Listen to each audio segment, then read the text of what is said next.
অবশেষে আবারও মাঠে চমক দেখাতে ক্যারিবিয়ান প্রিমিয়ার লিগ থেকে ডাক পেয়েছেন দেশের অলরাউন্ডার সাকিব আল হাসান।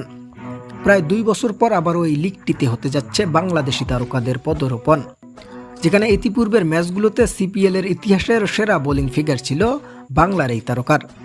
তাই তো জীবনের এমন পরন্ত সময়েও সাকিবকে আবারও দলে নিতে মরিয়া লিগটির দলগুলো, যেখানে সিপিএল এ সাকিবকে দলে নেওয়ার খবর প্রকাশ করেছেন খুদ লিগটির অফিসিয়াল ওয়েবসাইটে, যেখানে সর্বশেষ 2022 সালে এই লিগটিতে খেলেছেন সাকিব।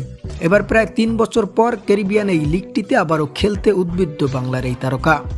2013 সালে ক্যারিবিয়ান প্রিমিয়ার লিগটিতে যুক্ত হয়েই সাকিব 6 জন ব্যাটসম্যানকে আউট করে সেইবার লিগটির ইতিহাসের সেরা দ্বিতীয়তম বোলার হয়ে ওঠেন। এছাড়াও মাত্র 4 ওভারে 4 রানে 6টি উইকেট তুলে নেন বাংলার এই অলরাউন্ডার, যেটি লিগটির এখন পর্যন্ত সর্বোচ্চ বোলিং ফিগার। এছাড়াও অসংখ্য রেকর্ড তৈরি করেছেন ক্যারিবিয়ান লিগটিতে বাংলার এই তারকা। তাই তো এবারের আসরে সাকিবকে দলে নিতে মরিয়া লিগটির দলগুলো।